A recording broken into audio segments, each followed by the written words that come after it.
The key to effective communication is sincerity. And once you learn how to fake that, you got it made.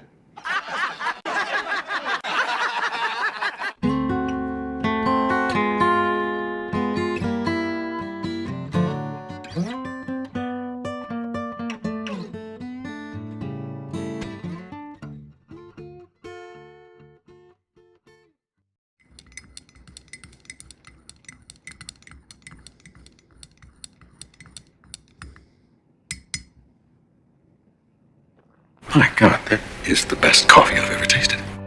Nice. Quick observation. People buy these Royal Enfield motorcycles, but they don't seem to hang on to them for very long. What are people saying about them? The Himalayan is a great concept bike, but it just doesn't deliver like Japanese bikes. I see them for sale all the time as I'm very slowly looking for two wheels to ride on. I see a lot of them. People hang on to them for like a year or maybe two. And they're all for sale for about $5,000. People are just trying to get as much of their money back as they possibly can. I'm not seeing people hang on to the Royal Enfields at all.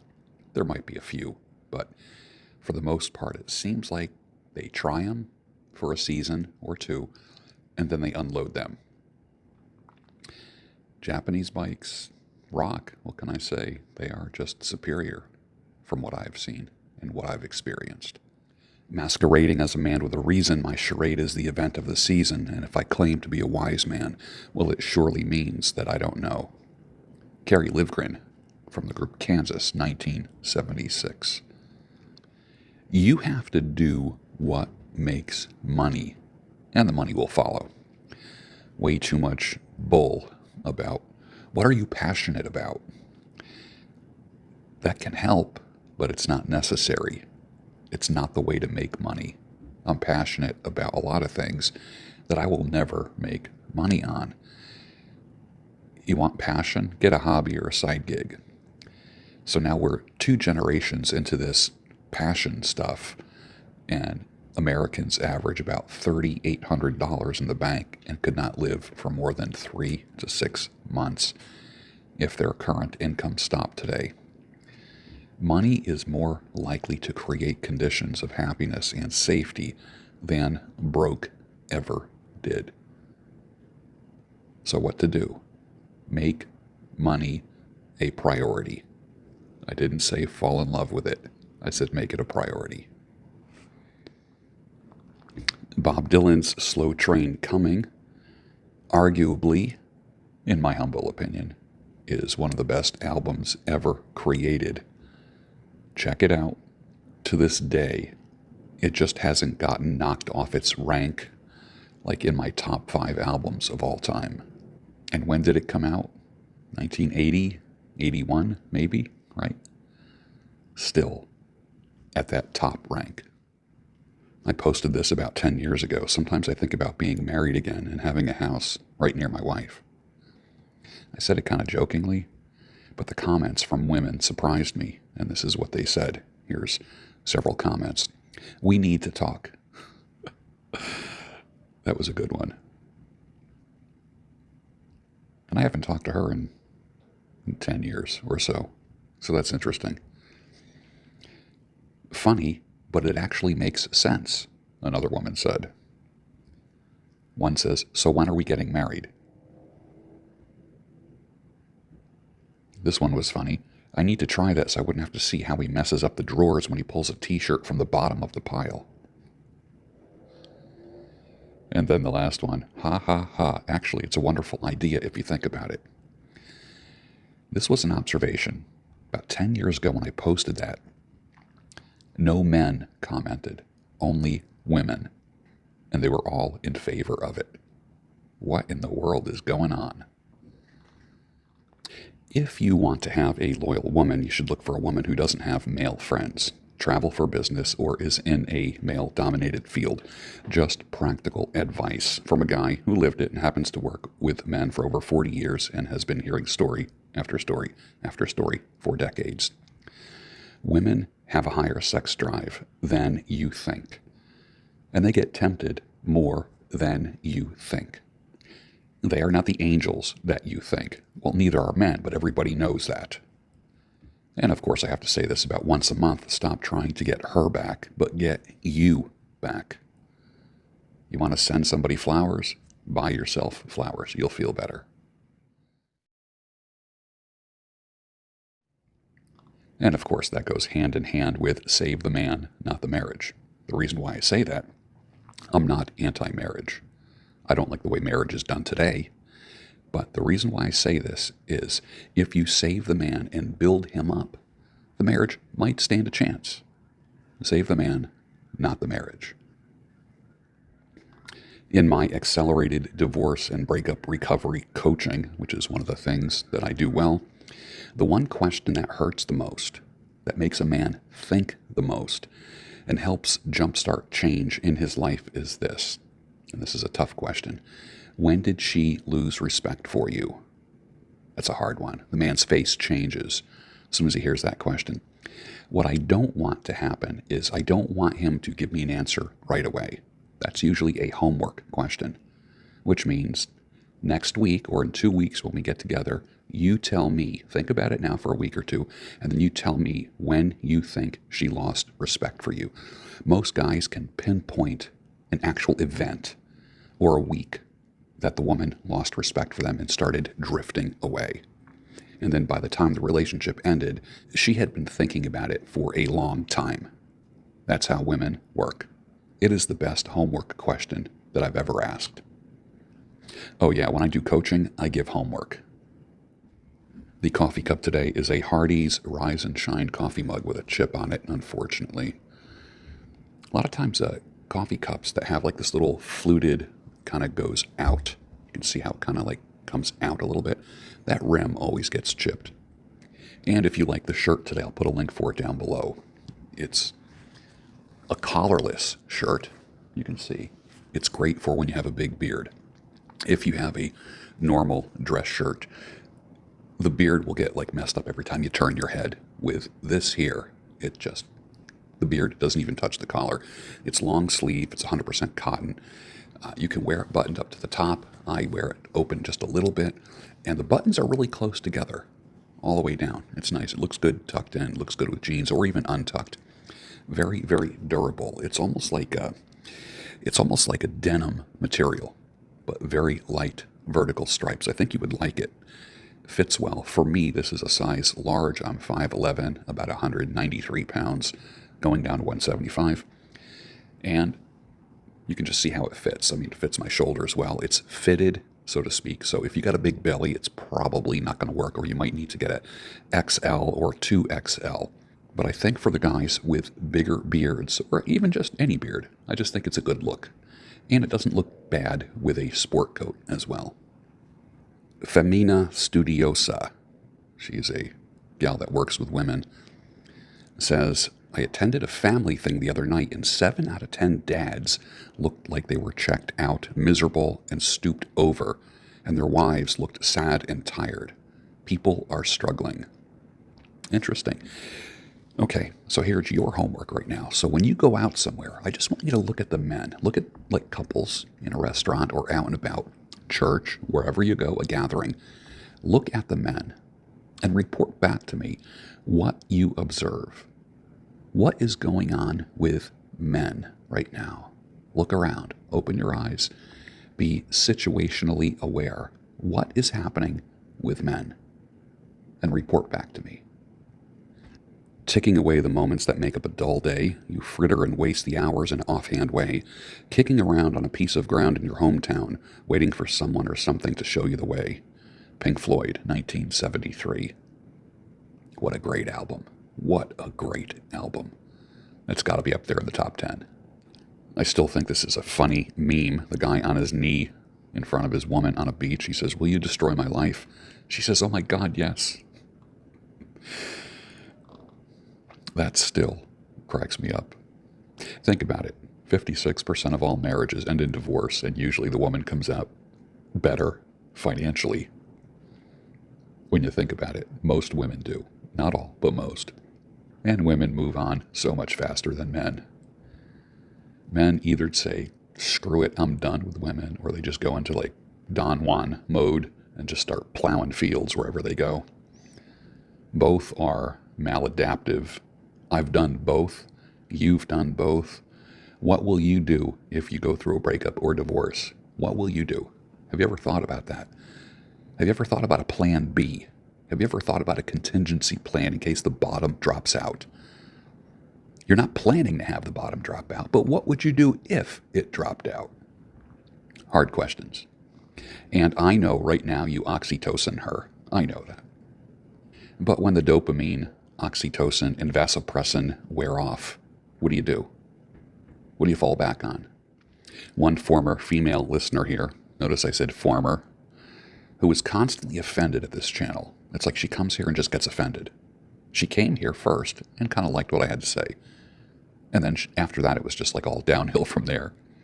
She says, if you don't want harlots, then stop looking for women in the swamp. This is why I say this is a men's channel. Scorpions gonna scorpion, my brother. Little beard knowledge here. My first beard I grew in 1975. I was 15 years old, almost 16 years old. I had been lifting weights for a little over 2 years, so beard and muscles just kind of popped, and I'm assuming it was puberty and the lifting.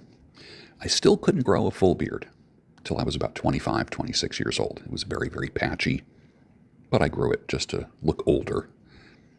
At about 30 years old, I figured my beard was the best that it will be, but I was still wrong. It got much thicker in my 30s and 40s.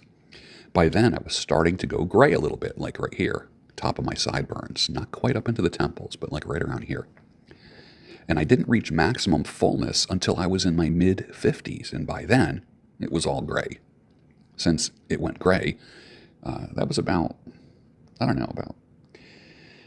early 50s. Since then, it turned white. That's kind of like how hair and beards go. They first go salt and pepper, and then a little silver, gunmetal gray, pewter colored, and then it starts getting brighter and brighter and becomes white. And that's kind of like how beards and hair progress. I remember when I had black hair, I grew a big long beard at that point, and it was more like my beard. Like right now, my beard is very straight. The hair is straight, a little bit wavy, but it used to be actually curly to the point where I would like almost take like a pick and pick it out. I couldn't just comb it. Now I can just use a comb and just comb straight down. But I used to pick it out, and it was pretty big. And I had a picture of it somewhere. I got to find that picture and post it. But that was in the days before cell phones and selfies and social media. And my facial hair has been a huge, fun social experiment. I've had goatees and mustaches and weird combination styles and Van Dykes. And I was clean shaven for all 3 of my children when they were born. So don't give up on your beard. It didn't give up on you.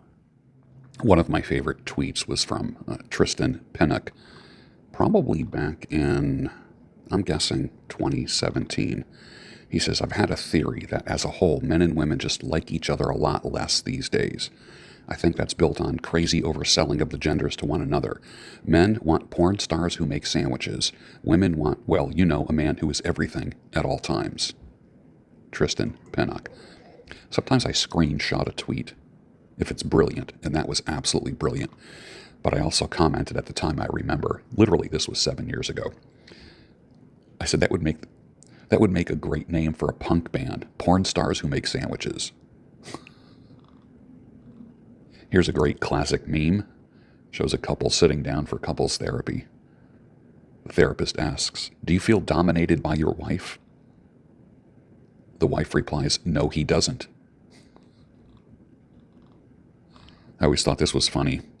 The phrase, let's just stay home and sit by the fire tonight. That could be interpreted 2 different ways. You can have this, or you can have this. Which do you prefer?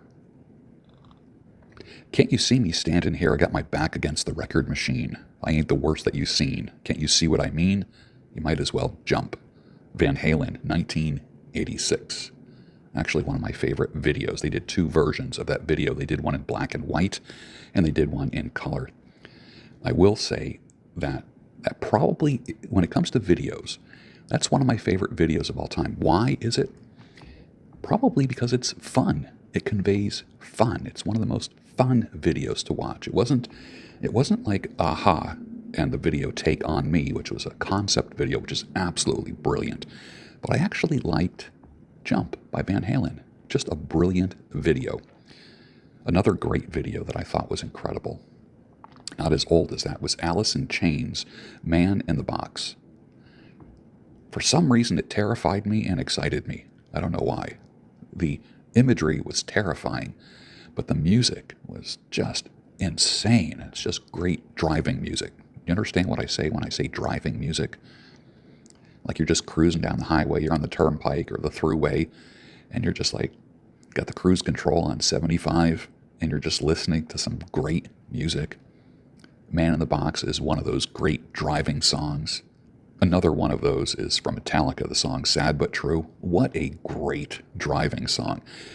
Everywhere I Roam, great driving song. What are some of your most fun driving songs? Put it down below, I'd like to see. Chris Williamson says, hormonal birth control could be driving female mental health problems. Duh.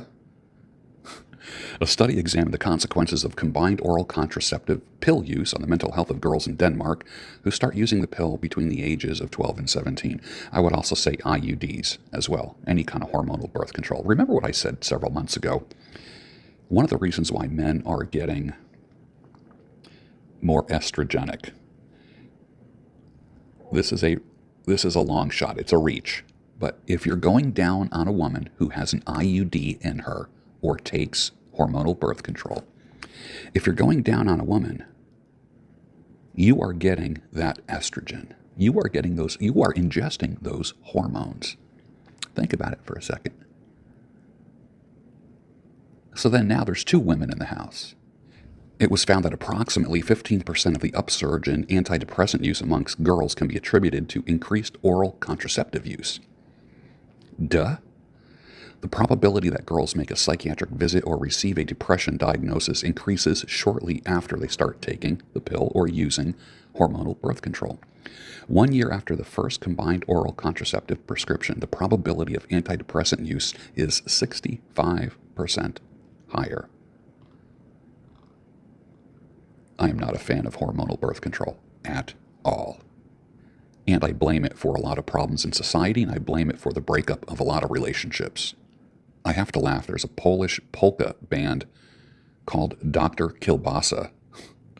I'm not making that up. They're actually pretty good. Not a huge polka fan, but I can appreciate the old-time beats. They're actually pretty good. They're on YouTube. Look up Dr. Kielbasa.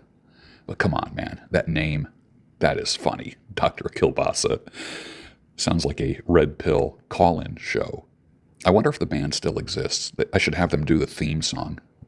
But would that be a funny name for a call-in show, Dr. Kielbasa? The modern woman has had more random men suck on her breasts than babies. Think about that just for a second. It's mind-blowing if you think about it. A woman's body was made for babies. But the misuse and misappropriation of her body has led to what we have in society. Men haven't helped either. But I'm not responsible for a woman's behavior. I'm responsible for my behavior. The surest sign that she's done that before is if she says she's never done that before. If you know, you know. She will not be wholly on her own. You have to lead her there. She's tried before with little success and ended back on hormonal birth control, dating sites, and screwing around with men from work. You, sir, have to lead her away from that.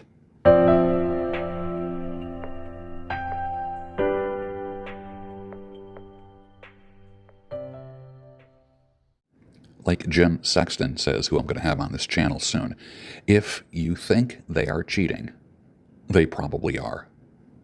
And with that, finish your coffee, and I'll see you on the next Daybreak Show, the only home of sanity, clarity, and reason.